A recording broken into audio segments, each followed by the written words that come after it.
I conducted experiments on people. To hell with all the show-offs. You don't need any kind of drone at all. This is your mantra for all time. Ah, some kind of phlegm just came out. You want to fly FPV, but it seems as hard as building a reactor.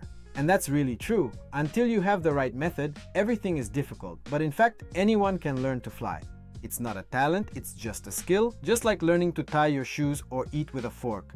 It's all about the method. Here's the path every pilot should take from their first touch of the stick to flying freely. First, it's important to understand how an FPV drone works and how it's different from a DJI. Figure out how the motors and propellers work and how the drone moves. Second, most people think that the first training sessions mean buying a drone and immediately starting to fly in the backyard. That's not true. Airplane pilots first train in simulators, and it's exactly the same for us. Next, in the simulator, we first train our fingers, create new neural connections in the brain, learn new reflexes, and desynchronize the movement of our hands. When the pilot has learned the basics of maintaining balance, they move on to studying the other dimensions. Straight line movement, lateral movements in the horizontal plane, and the next step is movement in three-dimensional space. If we draw an analogy with a car, it's like learning to drive straight first, and then learning to turn, make U-turns, accelerate, and slow down. Only after that is it possible to fly a real drone safely. Every pilot goes through this process, and it's difficult if you try to do it on your own. Most beginners who come to FPV don't know where to start and try everything at random, just poking around on YouTube. Anyone who has ever tried to learn any kind of software, like Photoshop for example, will understand me. Learning at random means spending hundreds of hours trying to figure out what's what. I know what I'm talking about because I learned the same way myself. I gathered information bit by bit and spent months and nights making the same mistakes over and over. All of this could have been avoided if I had just followed a step-by-step exercise method, like when learning to snowboard. But I simply couldn't find such step-by-step methods with exercises. And the ones I did see either explained how the blogger or pilot themselves fly, or provided technical information about how the drone flies. But the authors aren't specialized in teaching, so I created such a method myself. I experimented on people, and now the method has been tested on dozens of my students, improved, and tested again. Those I work with confirm its effectiveness. Today, I'll tell you how to learn to pilot an FPV drone in 2026 without wasting time, disappointments, unnecessary purchases, or sleepless nights. Well, actually, there will still be some sleepless nights. I'm going to share with you my 4-step method, and I'll also tell you about 5 key principles that will help you make progress in your technique and actually start flying. Plus, I'll throw in an awesome checklist with exercises for self-assessment. Where are you on this journey? And what should you do next? Let's go! So here are the 4 key stages that you will go through. At the first stage, the main thing is to study the information and set everything up. To start, you need to understand how FPV differs from DJI. To put it simply, DJI drones have autopilot. You press a button and the drone hovers in place without moving anywhere. They also have sensors that prevent you from crashing into objects. The camera on these drones is movable. Even a child can operate a DJI in autopilot mode. With the right instructions, you can start flying after just one session, FPV. These drones aren't very complicated either, but they're designed for manual control, where you can choose every component yourself, from the propellers to the video system.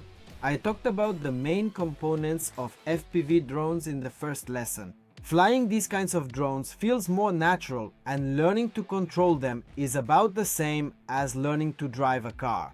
The main thing is to know where to start. I explained the physics of FPV drone flight and how the drone's movement depends on the rotation of the propellers in the second lesson. You'll be able to figure out which drone is right for you a little later. To learn how to pilot, you don't need any drone at all. This is a universal rule in the modern FPV universe. Remember it. All training should take place in a simulator. This will save you time, money, and nerves. What you really need is a controller or transmitter. Today, there is a huge selection of transmitters and reviews about them. Personally, I like Radiomaster or Jumper. You'll find my personal setup in the description of this video. My only grand recommendation: if you have large hands, get a large size transmitter. For small hands, any will do.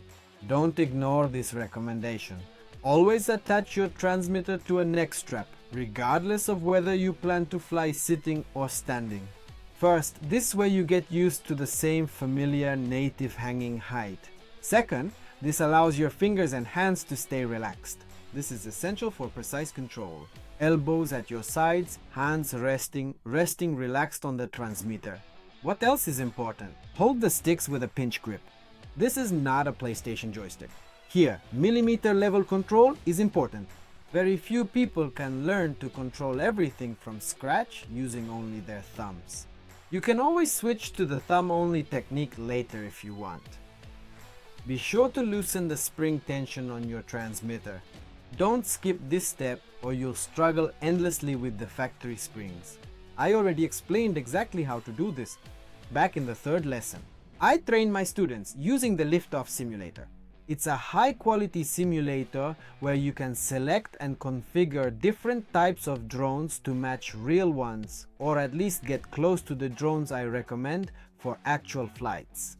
And there are specially designed training environments that are perfect for my teaching method.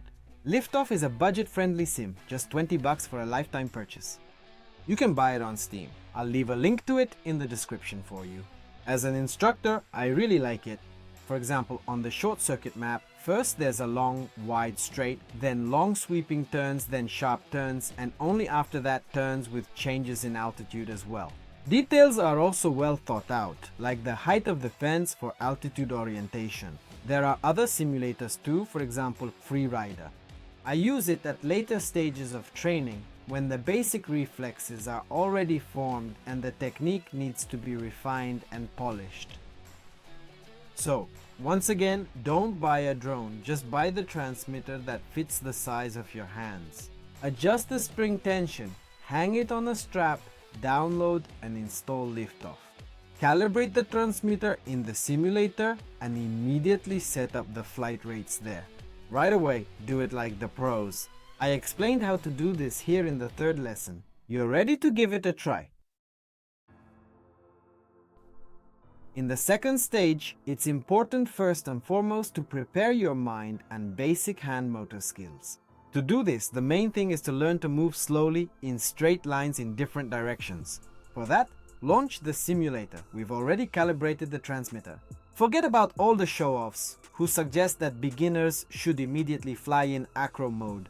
Most beginners can't handle controlling 4 or more parameters at once.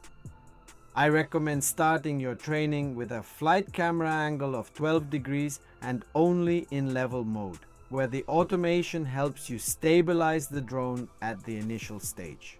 Next, you need to understand and remember the stick axis, what they control and what they're called. At the bottom of the screen, there are diagrams showing the movement of the sticks.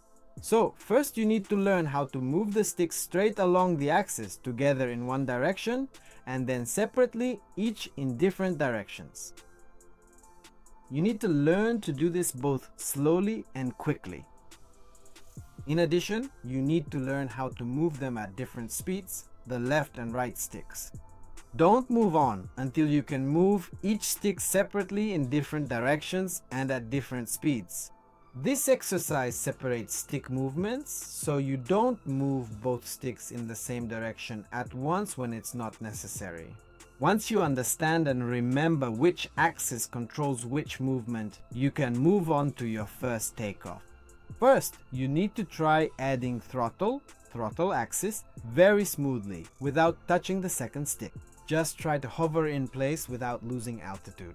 Move the throttle axis to get a feel for the drone's inertia, how much throttle to apply, and try to catch the drone at altitude without dropping it to the ground. Once you understand the physics of how the throttle works, you can move on to learning the other axes. Add the other axis to the throttle one by one. Start with yaw, then roll, and finally pitch. Try to move forward smoothly in a straight line, aiming to keep the drone at the same altitude.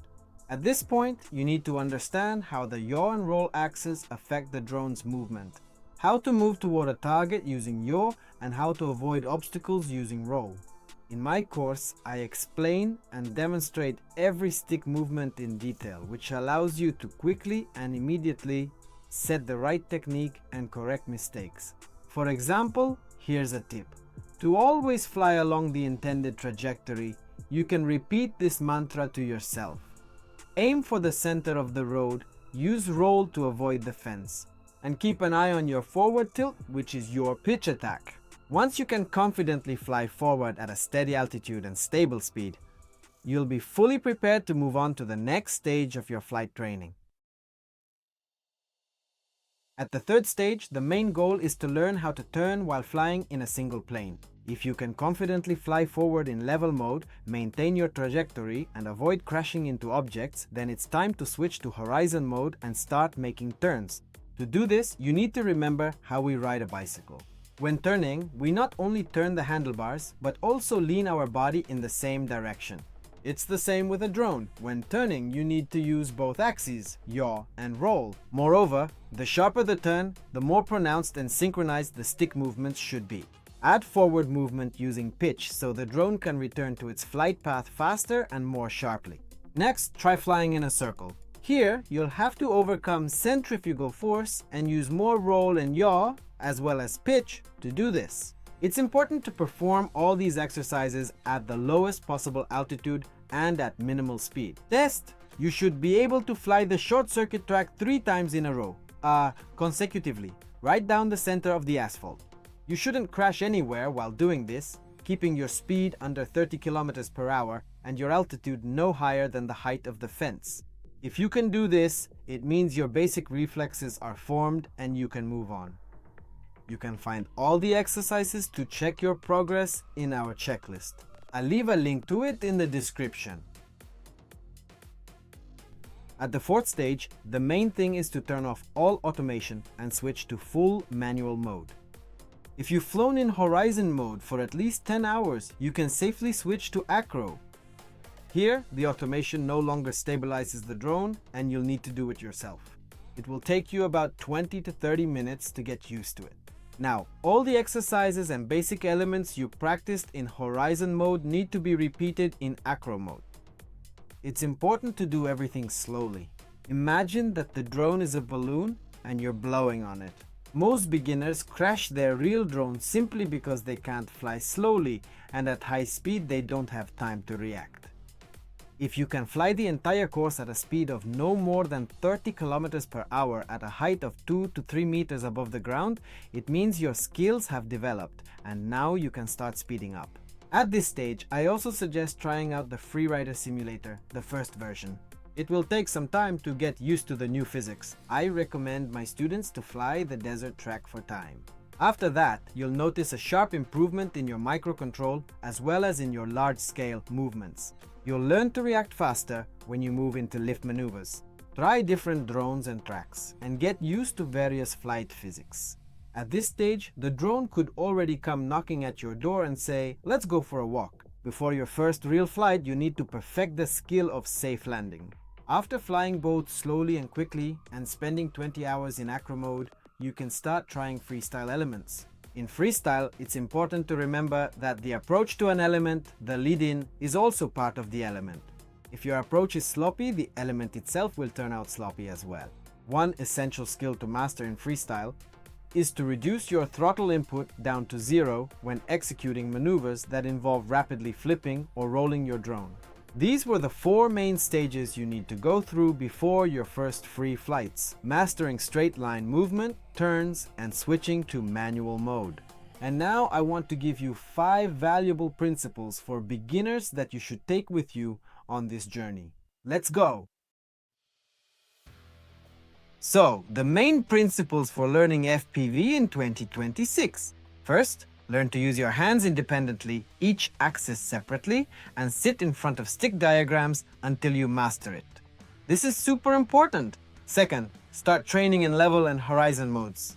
Anyone who says you should start right away in ACRO mode, we send them to the woods. Third, your mantra for all time is, Always first aim at your target where you're flying and use roll to avoid collisions. Fourth, repeatedly practice balance, yaw spin, and roll flip exercises until they become clean and controlled. Fifth, at first, learn to do everything slowly. Regain your composure every time. If you can't learn to do it slowly, you won't be able to do it quickly either. You must always stick to these 5 principles. Check yourself against our checklist and you'll definitely succeed. So you don't have to piece together the necessary basics from scattered videos and waste months on mistakes. We've already created a complete training system for you and compiled it into a single file, which we simply give to anyone who wants to learn to fly quickly. So, in this video, you've learned the basic path to getting started in FPV, how to begin, where to train, and what to pay attention to in the early stages. You can find an explanation of each element individually on YouTube or in our Skyter course. This is 24 consecutive lessons where we break down everything from this checklist step by step. What I'm especially proud of is that we've taken into account the mistakes most beginners make and have addressed all of them. In 40 exercises, we train balance, trajectory, microcontrol, and freestyle elements. Each one comes with demonstrations and a detailed breakdown. Once you master these basics, you'll be able to progress easily on your own. After all, FPV isn't about talent, it's about technique. If you want to learn to fly in 2026, the link is in the description. See you!